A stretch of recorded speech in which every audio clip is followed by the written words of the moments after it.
I thought good content was like high production quality shows like Critical Role, and I thought bad content was like React shit. But actually, it's not. Neither of those answers are right. I'm not right, and also they're not right either. There isn't any good or bad content on Twitch. There just is. And then there is whatever people are going to actually demand and ask for.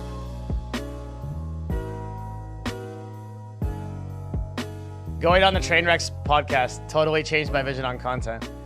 And I realized that it's like, there is no black and white. There's actually just shades of gray. So there are people that are going to watch that kind of stuff, and that's actually fine. But those same people might watch me, and they'll be in a completely different mode. So like the people, and I never thought about that. I thought that those viewers were over here or they're over there. So what actually happens though is you guys go into Trainwreck's chat, and then you spam Squad W, but you come here and you actually say like full sentences. And it's actually really crazy to imagine, like that it's like basically two different markets, but it's the same. It's I don't know. Does that make sense? So like I'm realizing that okay, the only thing that actually matters is how we structure. Well, actually, all that really matters is like the voice that I want to have, and then like it can appeal to anybody. I had a ton of fun on the Trainwrecks podcast. I didn't have any problem being there whatsoever. I don't have to, there's enough people there that I can just sort of like fade into the background when the drama comes out, and I don't have to do it. Actually, the only problem I had on the podcast was Destiny. It was just a fight that I shouldn't have taken. But even that was fine because we do that all the time. So not a big deal at all. Everyone else on the podcast was totally fine. What about the Trainwrecks podcast changed your viewpoint? That there's no such thing as bad content on Twitch. All of it, even the artifact section. Maybe that's bad content. Probably artifact section is bad content, but that there's no bad content. There's different content. My position changed. Yeah, I should have known this a long time ago.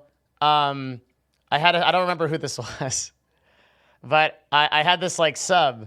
This is before we stopped streaming for CLG, but I had this like sub that was in the chat.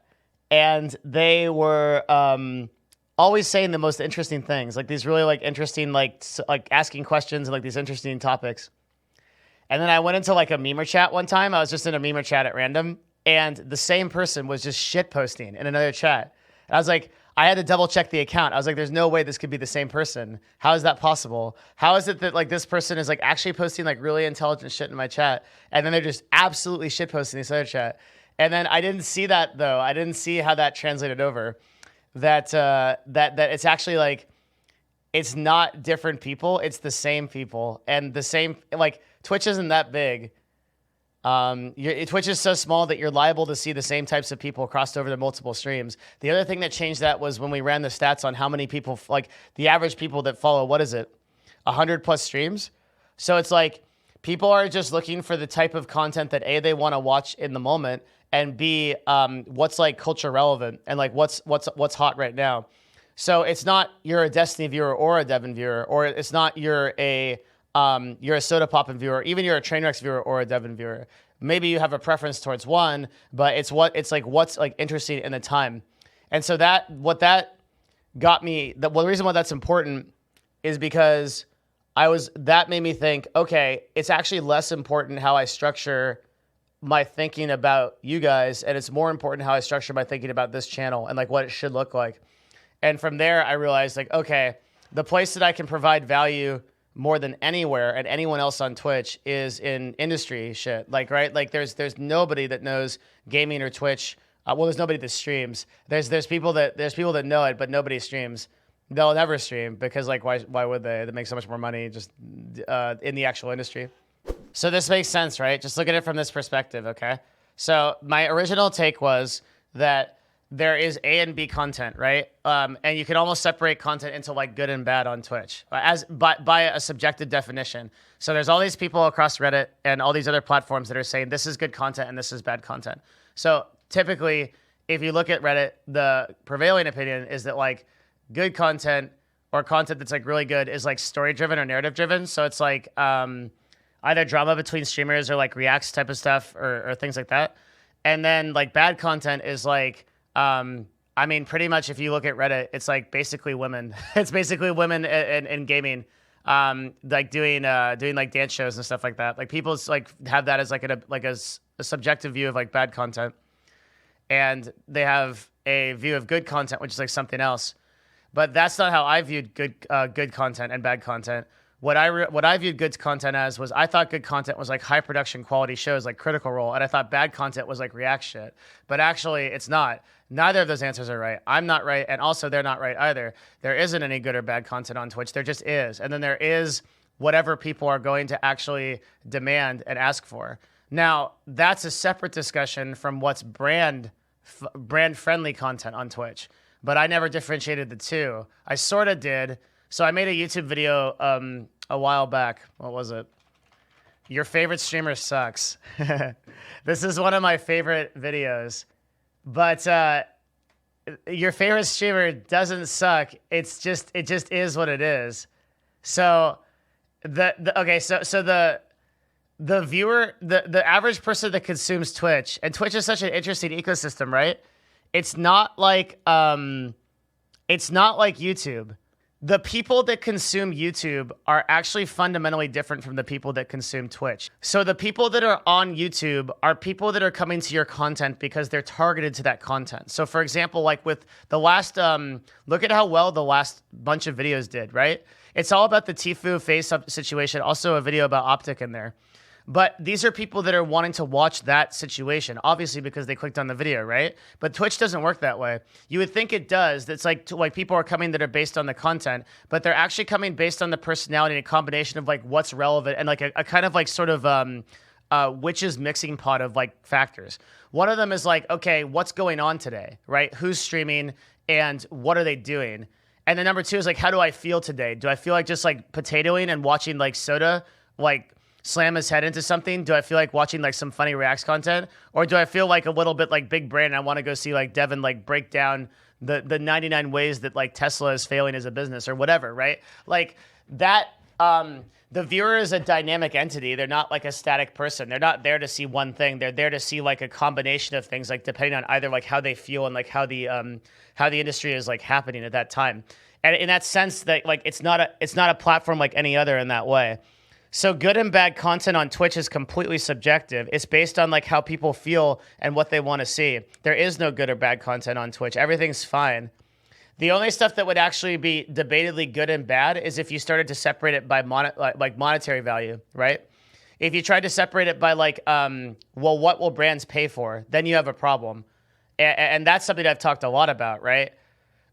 But just in general, like what I used to think was like, okay, you can be like a Trainwrecks viewer or you can be a Devin viewer because the two should be like diametrically opposed. It should be like black and white, yin and yang, okay? It should be like hot and cold, winter and summer, but it's not. It's like, because the Twitch broadcaster changes seasons, dude. As soon as they're in the Trainwrecks chat, they're spamming the little green guy with the torch, and then they spam Squad W. They come over here and they offer like, some kind of like, well, the state of our economy is deplorable. Tesla simply cannot sustain itself with the current production. But like, they totally changed their tune, and this is not a hard fast rule, right? Because at some point there are just idiots, and that does like filter over. So I definitely saw like an uptick in the number of people that were just playing Papega that came over from other streams since we've gotten some more exposure. But that's a small number compared to the actual like dynamic viewer. Okay, so there's a thing that my business partner and I have been obsessed with for the last like week or two. We're thinking about it in context of Nerd Fusion and some of the projects we're working for, and it's a concept called product market fit. So like product market fit, what it means is that let's say that you're in a dark room. This is how my business partner describes it. Let's say you're in a dark room and you're looking around for the light switch, right? And you're wandering around the dark room and you can't find the light switch. When you turn the lights on, everything lights up and you can see everything. And it's like very clear. You immediately know when the lights are on. right? It's not a shade of gray thing. Lights are on or off. So in the same way, when you're trying to find what your product market fit is, which literally means what is it that viewers click with, or the way that I define this on Twitch is, what is it now what's happening? I made a joke, or someone made a joke in chat. I said no one cared who I was till I put on the mask, okay? But the reality is no one cared who I was till I put on the Nash. Do you know why? Because I didn't have product market fit before that. I was trying to do a bunch of stuff and I didn't know exactly like what worked. Product market fit, now that I know that I have it, I know what it is because I don't have to tell people to come here. It's just happening. It's like people know to come here because they know what I'm about and they know the value that I'm adding. That's product market fit. I think I found the light switch. I'm pretty sure. I don't know yet. I have to look at my stats over like the next 60 days, but I highly suspect that I did. It took me fucking 6 years, but I did it. Well, 4 years. Anyway, back to product market fit. What it means is if you find the brand voice that you have, right? Then bam, you hit the light switch. And the problem is you're wandering around that dark room and you're like reaching for it. And you know the general area that the light switch is in, but you keep missing it until you flick the switch and bam, you're on it. And now you're there.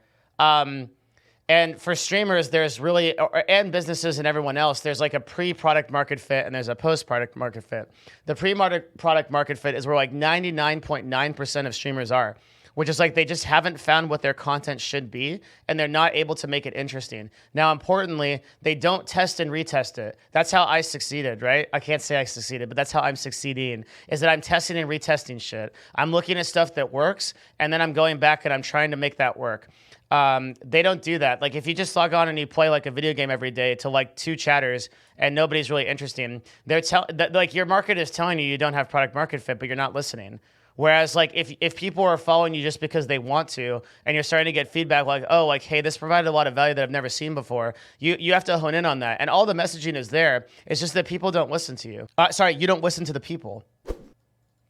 I might be an old guy speaking 41 years old, but it's too bad that superficial content is the dominant type of content and YouTube and the Twitch audience wants. It's worrisome that the next generation doesn't look for in-depth education analytical content. This has, like you say, nothing to do with good or bad, but you can distinguish it between superficial. So this is completely what I used to think too. Your opinion was exactly what I thought. And now I'm saying that I have a different opinion. I'm glad that you wrote this because this is exactly where I was before. You're super in the mode that I was too, which is like, damn you kids, get off my lawn. And I totally get that. But here's what you have to realize about the kids, right? They're not on your lawn only or someone else's lawn. They're on both lawns. They go onto what lawn that they want to go on. So there's no difference between superficial content, good and bad or whatever. It's all subjective. The same people that chill with chain wrecks can chill with me. It's just a different energy. It's whatever they want. And it's like there's nothing inherently bad about that viewer. That's the thing. It's like it's really easy to like separate a viewer and to like go, hey, like, yeah, you suck because you like GGX, right? Well, okay, if you like GGX but you also want to watch me, like, who am I to say, okay, that's like, who am I to be like the fucking content cop and be like, okay, you can't watch GGX, shake the entire room when he jumps up and down, and then like 30 minutes later come over here for a Tfue discussion. Why not? Like, what difference does it make? It's like, is GGX's content like really any worse or better than mine? Why? Because I'm informative and educational. So what? Like, informative, educational does like it's the same value proposition ultimately, right? Like, when you're providing like entertainment for someone and you're making them happy, maybe they're lonely, like maybe they're having a tough day, and like they come into that and they feel better, right? That's like an objective benefit compared to like compared to like what I'm doing. I used to think that I had a higher value in like the more like informative educational shit, but that's actually that's actually not true. The value is the same. So what I'm actually saying is I was objectively wrong about the content thing. The real truth of the content thing is there is no bad or good content.